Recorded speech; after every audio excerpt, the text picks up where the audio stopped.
Okay so hello guys, welcome back to सुनो PSC answers. हम देख रहे थे आदित्य श्रीवास्तव जी की GS1 की कॉपी। अभी तक हमने इसमें पार्ट 4 तक कंप्लीट किया है, जिसमें हमने क्वेश्चन नंबर 14 तक देखा था। और अब हम पार्ट 5 करेंगे, जिसमें हम क्वेश्चन नंबर 15 ऑनवर्ड्स देखेंगे। ठीक है, तो चलिए सीधा शुरू करते हैं क्वेश्चन नंबर 15 से। क्या कहता है हमारा question number 15? Mountain are fragile ecosystems, vulnerable to adverse impact of climate change and other anthropogenic interventions. Illustrate with examples. Also highlight the initiatives taken for their sustainable management. मतलब क्या बात चल रही है यहाँ पे माउंटेन इकोसिस्टम की, कि कैसे माउंटेन इकोसिस्टम वल्नरेबल है क्लाइमेट चेंज के लिए और एंथ्रोपोजेनिक इंटरवेंशन की वजह से भी। ये बात एग्जाम्पल के साथ हमको प्रूफ करनी है और हाईलाइट भी करना है कि कैसे इनिशिएटिव लिए जा सकते हैं फॉर द सस्टेनेबल मैनेजमेंट। तो चलिए देखते हैं कैसे इस क्वेश्चन को इंट्रो किया हुआ है। The recent Joshimath crisis and the horrors of Himachal Pradesh floods point at the vulnerability of mountain ecosystem. तो एग्जाम्पल के साथ प्रूफ करना था और सीधा इसको एक रीसेंट के इवेंट बता के एग्जाम्पल्स देते हुए ये बात प्रूफ कर दी गई कि हाँ, माउंटेन एक फ्रेजाइल इकोसिस्टम है। Perfect intro. और अब देखते हैं इसकी मेन बॉडी कैसी है। वल्नरेबल टू क्लाइमेट चेंज कैसे? Point 1, more rains due to climate change weather extremes. IPCC की रिपोर्ट ये बात कहती है कि क्लाइमेट चेंज की वजह से रेन्स ज़्यादा हो रही हैं। एग्जाम्पल दिया है 2023 हिमाचल फ्लड का। फिर fast melting of glaciers, glacial outburst flood हो रही हैं इसकी वजह से, और ये भी क्लाइमेट चेंज की वजह से होता ही है ऑफ कोर्स। ठीक, एग्जाम्पल यहाँ पर भी दे दिया, Chamoli 2021। Cloud burst, increase in frequency and intensity, तो क्लाउड बर्स्ट हो गया। Heavy rains causing landslide, example है शिमला लैंडस्लाइड का, तो वही रेन वाली बात यहाँ भी है। Lack of adequate buffer to the fast river changing paths as seen recently in Rishikesh. क्या है कि जब कभी भी कोई रिवर अपने फुल कैपेसिटी के साथ और तेज़ी के साथ अगर फ्लो कर रही है तो ऐसे में वो अपने पाथ को भी फ्रीक्वेंटली चेंज करती है, और अगर उसके जो साइड के पाथ हैं वो ठीक जगह से तो सस्टेनेबल नहीं है, वहाँ पर वल्नरेबिलिटी होने के चांसेस ज़्यादा हैं। तो हो सकती है अगर वहाँ पे आसपास सेटलमेंट बसी हुई है तो ये भी एक फ्लड का कारण बन जाते हैं। ठीक है, फिर वल्नरेबल टू ह्यूमन इंटरवेंशन कैसे? Haphazard development beyond carrying capacity by Vikram Saraswat panel. क्या कहा था विक्रम सारस्वत पैनल ने कि कैरिंग कैपेसिटी से ज़्यादा अगर वहाँ पे डेवलपमेंट करेंगे तो भी हमको नेगेटिव इफेक्ट्स देखने के लिए मिल सकते हैं। डायनामाइट्स यूज़ करते हैं तो वो भी इनस्टेबिलिटी बनाता है। फिर tourism caused vulnerability due to irresponsible tourist, example दिया हुआ है किन्नौर लैंडस्लाइड का। फिर 28% of all falling logs due to construction activity. Cutting of slopes for various infrastructure, example है चारधाम प्रोजेक्ट का, अगर स्लोप्स भी हम कट करेंगे तो वो भी इनस्टेबिलिटी क्रिएट करता है। Over withdrawal of ground water and puncturing of aquifer, example दिया हुआ है जोशीमठ क्राइसिस का। अगर हम ग्राउंड वाटर भी विथड्रॉ कर लेंगे और जो भी पानी ज़मीन के अंदर हमारे नेचुरल एक्वीफर्स हैं जहाँ पर पानी स्टोर होता है उनके भी पानी को डिप्लीट करेंगे तो भी हमको क्राइसिस देखने के लिए मिल सकते हैं। ठीक, तो क्या क्या बताए हैं ह्यूमन इंटरवेंशन देखिए। हैफाजार्ड डेवलपमेंट हो, डायनामाइट का यूज़ हो, कटिंग ऑफ स्लोप हो, 28% कंस्ट्रक्शन एक्टिविटी, ये डायनामाइट से रिलेटेड ही समझ लीजिए। टूरिज़्म एक रीज़न है, ग्राउंड वाटर डिप्लीट करना, तो ये ह्यूमन इंटरवेंशंस हैं। फिर in this light following steps have been taken, क्या फॉलोइंग स्टेप्स लिए गए? Sustainable tourism being promoted via TSA agreement, Vikram Gaur panel की बात है ये।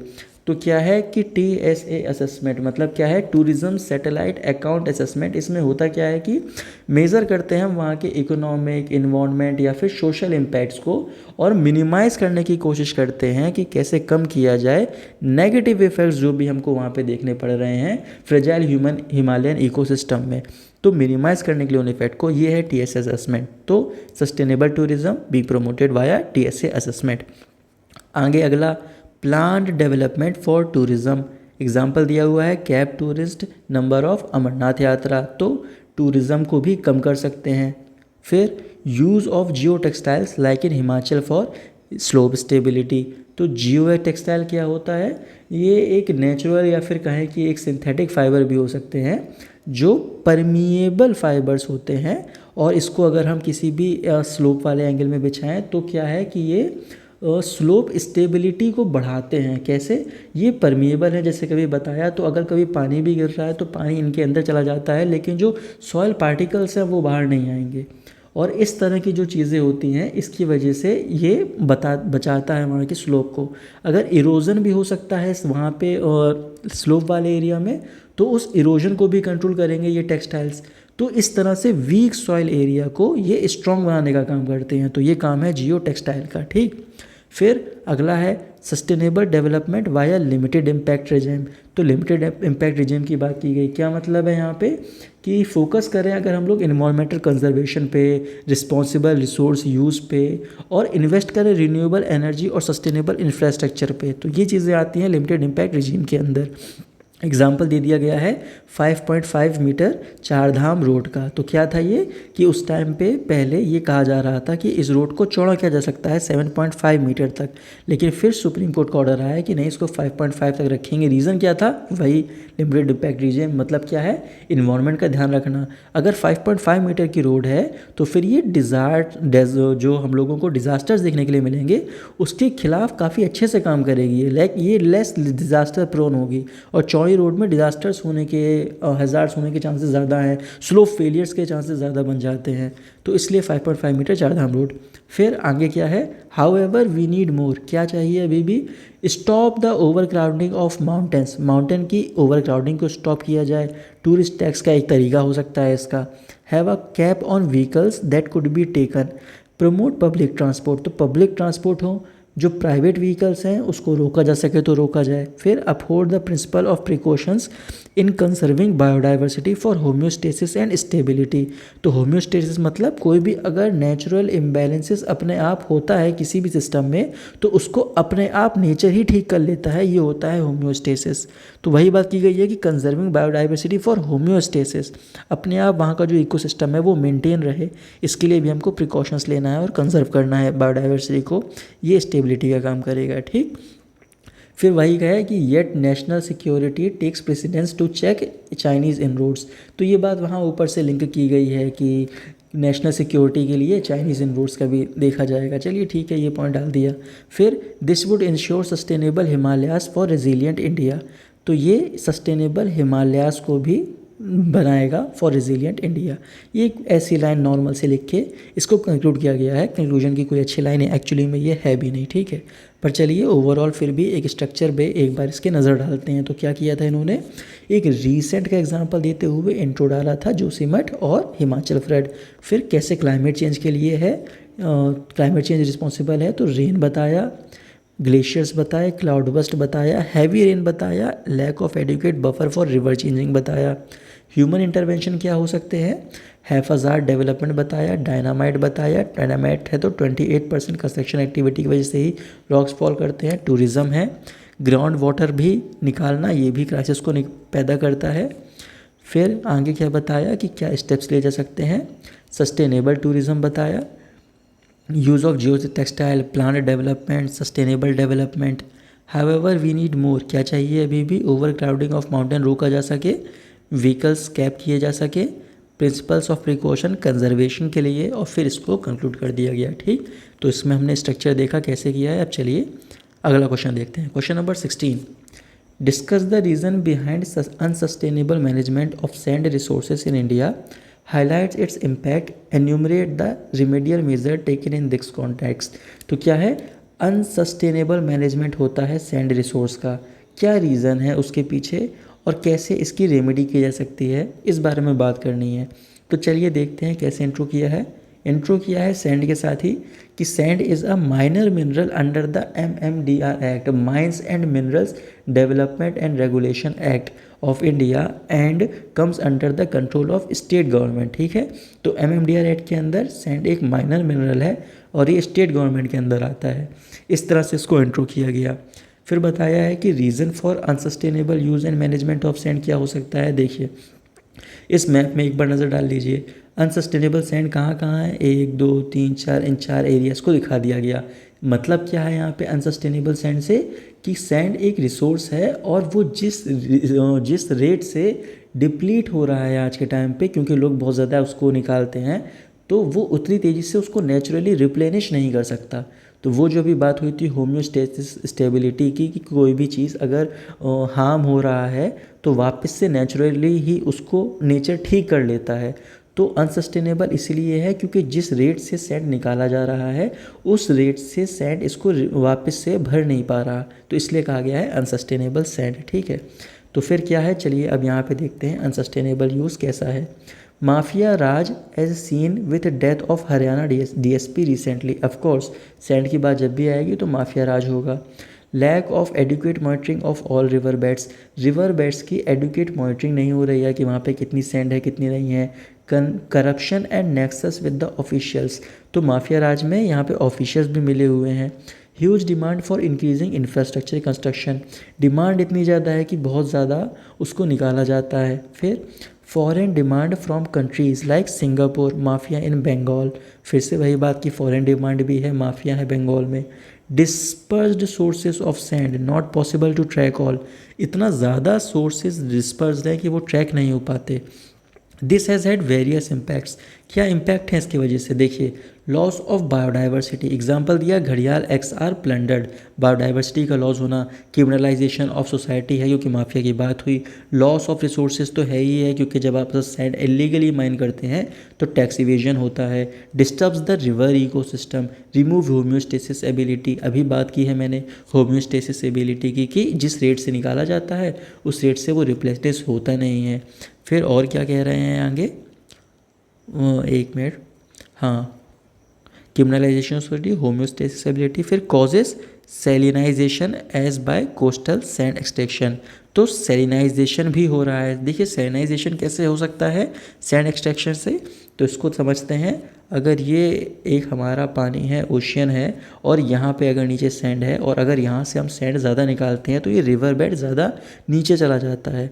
तो जो नीचे पानी है अगर वो प्योर वाटर है तो वहाँ सैलिनिटी आएगी। सेकंड चीज़, अगर यहाँ पे कोई रिवर है जो इस ओशन पे डंप हो रही है और हम इस एरिया से सैंड को ज़्यादा निकालने लगेंगे तो जो ओशन वाटर है वो यहाँ पे इंट्रूड करेगा रिवर वाले एरिया में, और जो आसपास की लैंड है वहाँ पर भी फिर हम पाएंगे कि वहाँ पर भी एक सैलाइन वाटर है। क्यों? क्योंकि ओशन वाटर रिवर में इंट्रूड कर रहा है रिवर एरिया में। तो ये दो एरिया जो मैंने आपको बताया बॉटम पे और यहाँ पे, इस तरह से सैलिनिटी बढ़ती है जब वहाँ से ज़्यादा सैंड को एक्टिवेट कर लेते हैं। ठीक है, तो इस तरह से सैलिनाइजेशन बढ़ता है। फिर loss of water transport possibility due to higher sediments and lower draft of river, तो क्या है कि वाटर ट्रांसपोर्ट भी कम हो जाता है। क्या रीज़न दिया हुआ है? जैसे कि लोअर ड्राफ्ट ऑफ रिवर की वजह से। इसको फिर से समझते हैं कि ये अगर हम देख रहे हैं हमारा ओशियन है और मान लीजिए यहाँ पर एक बोट है, तो अगर बोट ये जितनी डूबी हुई है ना, ये होता है हमारा ड्राफ्ट। अगर ये कम डूबी हुई है, अगर कोई बोट कम डूबी है तो ये है लोअर ड्राफ्ट, अगर ज़्यादा डूबी है तो ये जो ड्राफ्ट है ये हायर ड्राफ्ट। तो क्या है कि अगर जो हायर ड्राफ्ट वाला ये होता है कंडीशन, इसमें हम ज़्यादा इस बोट के अंदर अपना कार्गो भर सकते हैं और ज़्यादा स्टेबल होता है ये वाला सिस्टम। ठीक है, तो अगर लोअर ड्राफ्ट ही पॉसिबल हो पा रहा है तो अनस्टेबल हो जाएगी हमारी बोट और हैवी कार्गो नहीं कैरी कर सकते, और इसलिए कहा गया कि वाटर ट्रांसपोर्ट भी उसकी वजह से इफ़ेक्ट हो रहा है। ठीक है, तो एक बार जल्दी से वापस से देख लीजिए और समझ लीजिए क्या इम्पैक्ट रहे हैं। Biodiversity, criminalisation, loss of resources, river ecosystem affect होना, होम्योस्टेसिस चल जाना, सेलिनाइजेशन और वाटर ट्रांसपोर्ट। तो ये रहे हैं कुछ वेरियस इम्पैक्ट्स। अब in this light following steps have been taken, steps क्या लिए गए हैं देखिए। Satellite and drone based surveillance, जहाँ पर भी हो रहा है सैंड माइनिंग, सर्विलेंस कर सकते हैं सैटेलाइट और ड्रोन से। Responsibility of district administration held accountable, तो भाई वहाँ का जो डिस्ट्रिक्ट एडमिनिस्ट्रेशन है उसकी रिस्पॉन्सिबिलिटी हो। Use of manufactured sand, manufactured sand use की जा सके ताकि जो माइनिंग है वो कम हो। कैसे? रॉक ब्रेक करके मैन्युफैक्चर्ड सैंड बनती है। Use of local eyes and ears to check mafia raj को चेक करना। Single check point entry and exit with barricading, Kanpur में हमने देखा है single entry and exit point होता है। More power to state government for sand management via MMDR amendment act 2021, तो state government को ज़्यादा पावर मिले ताकि सैंड का मैनेजमेंट अच्छे से हो सके। फिर इन सारे पॉइंट्स को जो भी हैं वापस से एक नज़र जल्दी से डाल लेते हैं। क्या है? सैटेलाइट का यूज़ कर लेना, डिस्ट्रिक्ट एडमिनिस्ट्रेशन को अकाउंटेबल करना, मैन्युफैक्चर यूज़ कर सकते हैं हम लोग, manufacture sand, local eye and ear to check mafia raj, checkpoint एक बना दो और स्टेट गवर्नमेंट को पावर ज़्यादा दे दो। चलो आगे देखते हैं, येट मोर इज़ नीडेड, इसके बाद भी क्या नीडेड है, use of internet of things to check the exact point of sand loss, mapping of all rivers bed and resources periodically use lidar. तो ये क्या कह रहा है, जहाँ पे रिवर बेड में अगर एक्सकेवेशन हो रहा है तो लिडार टेक्नोलॉजी का यूज़ करके हम देख सकते हैं कहाँ पर हो रहा है ये माइनिंग, और यहीं पे इसलिए कहा गया इंटरनेट ऑफ थिंग्स भी यूज़ कर सकते हैं सैंड लॉस ट्रैक करना। तो सैंड लॉस ट्रैक करना है कैसे भी करेंगे। फिर bring sand under major mineral for better regulation, अभी हमने ऊपर इंट्रो में पढ़ा था कि ये माइनर मिनरल है, तो अब इसको कहा गया है कि इसको माइनर नहीं मेजर मिनरल बनाओ ताकि इसको बेटर हम लोग रेगुलेट कर सकें। फिर एक नॉर्मल सी बात करके कंक्लूड करने की कोशिश की है कि this would ensure sustainable sand use for eco centric wise use, तो इकोलॉजिकली सेंट्रिक यूज़ होगा अच्छे से। ये नॉर्मल सी बात कह के इसको हम लोगों ने कंक्लूड किया। ठीक, तो इस क्वेश्चन को हमने देखा, एक नज़र और डाल लेते हैं और स्ट्रक्चर को इसके समझने की कोशिश कर लेते हैं। क्या है, देखिए पहले पेज में पहले बताया गया इंट्रो, कैसे minor mineral, MMDR act, perfect. फिर क्या है, अनसस्टेनेबल यूज़, माफिया राज है, एडुकेट मॉनिटरिंग है, करप्शन है, ह्यूज डिमांड है, फॉरेन डिमांड है, माफिया की बात दोबारा की गई थी। फिर this has had various impact, क्या इम्पैक्ट है, biodiversity, criminalisation, loss of resources, salinisation, water transport effect होना, क्या स्टेप्स लिए जा रहे हैं या लिए जा सकते हैं, सैटेलाइट और ड्रोन का use, responsibility of district administration, manufactures and use कर लीजिए, लोकल आइज यूज़ कर लीजिए माफिया राज चेक करने के लिए, चेक पॉइंट एक हो जाएगा, और स्टेट गवर्नमेंट को पावर ज़्यादा दे दो। कुछ और भी बातें जैसे कि मेजर मिनरल इसको बना दो, रिवर बेड को लिडार टेक्नोलॉजी के थ्रू टैग कर लो, इंटरनेट का यूज़ करके भी देखो। फिर इस बात को ऐसे कंक्लूड की गई। तो देखिए कितने सारे पॉइंट्स और कितनी सारी चीज़ें कवर की गई हैं यहाँ पे। ठीक, चलिए अब करते हैं अगला क्वेश्चन। क्वेश्चन नंबर हमारा 17। क्या है 17, giving an account of the major lithium producing countries, discuss the geopolitical aspects of lithium production and its environmental implication. क्या कह रहा है यहाँ पे कि लिथियम प्रोड्यूसिंग कंट्रीज़ जो हैं उनका एक अकाउंट देना है और जो भी रिलेटेड जियोपॉलिटिकल आस्पेक्ट्स हैं उनके बारे में बात करनी है, एनवायरमेंटल इम्प्लीकेशन के बारे में भी बात करनी है। चलिए देखते हैं कैसे किया है इसको intro. Lithium is an important mineral for various batteries and recently 5.9 million ton lithium was found in Jammu and Kashmir। तो दो बातें कह दी गई हैं, क्या लिथियम का यूज़ होता है बैटरीज में और 5.9 मिलियन टन ये जम्मू कश्मीर में अभी रिसेंट में मिला हुआ है। तो ये कहते हुए इसको इंट्रो किया है। लिथियम का एक मैप बना दिया गया है, चाइना में है, इंडिया में अभी जो रिसेंटली फाउंड हुआ है, डीप सी में है, democratic Republic of Congo, lithium triangle में है और ऑस्ट्रेलिया में है। तो ये बताया गया है किस तरह से लिथियम कहाँ कहाँ पे डिस्ट्रीब्यूटेड है। फिर मेजर लिथियम प्रोड्यूसिंग कंट्रीज़ क्या है, देखिए major producer is China with largest processing capacity, China के पास है लार्जेस्ट प्रोसेसिंग कैपेसिटी और मेजर प्रोड्यूसर है वो। Reserve are more in the lithium triangle, Argentina, Bolivia, Chile, mined from rock. तो लिथियम ट्राइंगल की जो बात की गई है इसको ABC ट्राइंगल भी बोलते हैं, अर्जेंटीना, बोलिविया, चिली। तो अब याद रखिएगा ABC है। ठीक, फिर Australia produces lithium from evaporation of lake water, Australia. India has now the third largest reserve after recent discovery, India भी अब लिस्ट में है। फिर some minor reserves also found in USA, Russia etcetera. Deep sea brine pool in Indian Ocean too has ability to provide lithium. तो deep sea brine pool में भी पाया जा सकता है lithium. Deep sea brine pool का क्या मतलब है कि अगर ओशियन है, ओशियन के बाद भी इनलैंड जो लेक पाई जाती है कभी कभी क्या होती है, ये हाई डेंसिटी वाटर होता है और दूसरे ये ऊपर के वाटर से मिक्स नहीं होता। तो ऐसा जो डीप सी में जो इनलैंड लेक पाई जाती हैं वो होती हैं डीप सी ब्रायन पुल, तो वहाँ पर भी लिथियम पाए जा सकते हैं।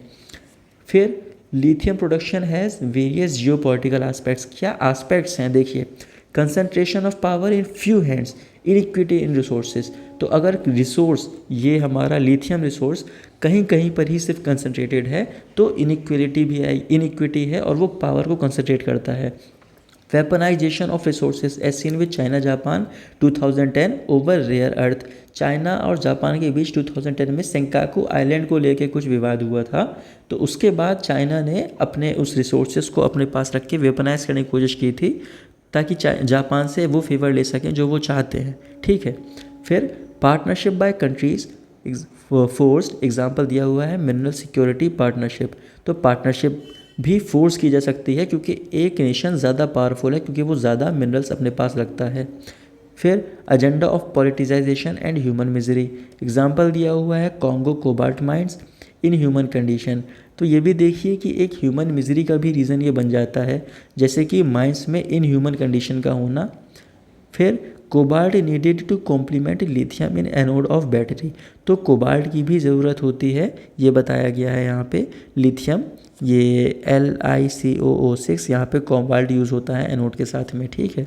फिर various forms of dependency strategically, तो वही बात है कि एक नेशन ज़्यादा पावरफुल है क्योंकि उसके पास ज़्यादा रिसोर्सेज हैं, तो बाकी जो नेशन है वो उस पर स्ट्रेटेजिकली डिपेंडेंट भी हो जाते हैं। फिर आगे क्या है, ह्यूमन इम्पैक्ट एंड एनवायरमेंटल, क्या है, every kg of lithium mind needs 170 litre of water. तो ह्यूमन इम्पैक्ट में क्या हो रहा है, इन्वायरमेंट में क्या कंडीशन आ रही है कि अगर 1 kg भी निकालना है लिथियम तो 170 लीटर वाटर लग रहा है। फिर एवरी kg ऑफ लिथियम क्या करता है, एमिशन करता है 400 kg ऑफ CO2। माइनिंग में क्या है कि देखिए deforestation and loss of biodiversity हो रही है माइनिंग की वजह से।